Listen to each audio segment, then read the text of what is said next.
Bismillahirrahmanirrahim. Assalamu alaikum wa rahmatullahi wa barakatuh. La paix soit sur vous. Nous atteignons le 12e jour et la 12e section, la 12e partie du Coran. Et là, nous nous arrêtons sur une histoire que la majorité des musulmanes et des musulmans connaissent, une histoire qui est importante, c'est celle de Youssouf, Joseph, alayhi salam, que la paix soit sur lui. Cette histoire de Youssouf, elle est importante sur plusieurs plans. Et vous avez ceci dans le Coran, le verset qui dit « Laqad kana fi Yusufa wa ikhwatihi ayatun lis-sa'ilin » Il y a certes dans l'histoire de Youssouf, de Joseph et de ses frères des enseignements, des signes, des enseignements porteurs de sens pour ceux qui posent des questions. Et c'est vrai que c'est une histoire, c'est une sourate où il y a toute l'histoire. Ce n'est pas fréquent dans le Coran que vous ayez une sourate où toute l'histoire se déroule d'une traite.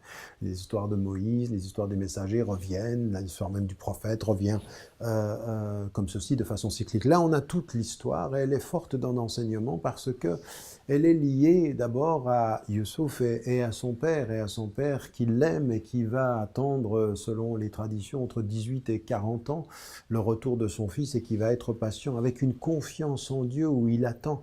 Et donc il y a cette idée du père, il y a ensuite l'épreuve de l'enfant qui se voit repoussé par ses propres frères parce qu'en fait le problème de ses frères, ce n'est pas qu'ils le détestent pour ce qu'il est, c'est parce qu'ils sentent que le père l'aime plus lui qu'eux.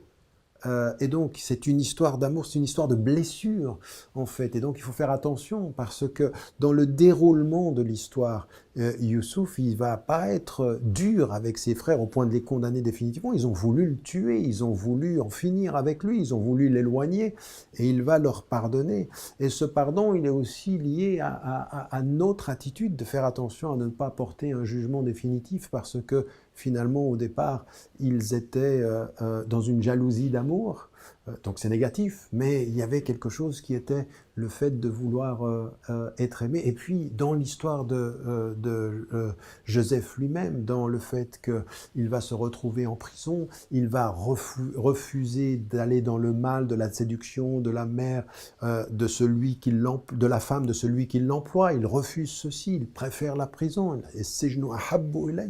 La prison est mieux pour moi, donc il est fidèle à ses principes. Et il a des dons qui sont particuliers puisqu'il sait interpréter les rêves et qu'il le fait. Et qu'en l'occurrence, ensuite, il se retrouve dans une position de pouvoir et il fait venir ses parents et il les sert et il pardonne à ses frères. Une histoire qui est une histoire extrêmement profonde, pleine d'enseignements sur nous aujourd'hui, sur la patience en l'occurrence. Parfois on est séparé de ceux qu'on aime et il faut être patient, il faut porter sa confiance.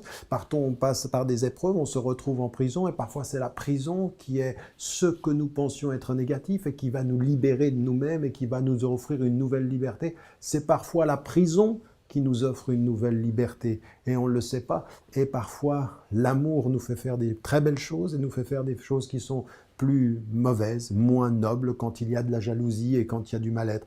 Il faut faire attention à ne pas juger trop vite. L'histoire de Youssouf, c'est l'histoire de la patience, de la persévérance et qui dit « suspends ton jugement et sois persévérant ».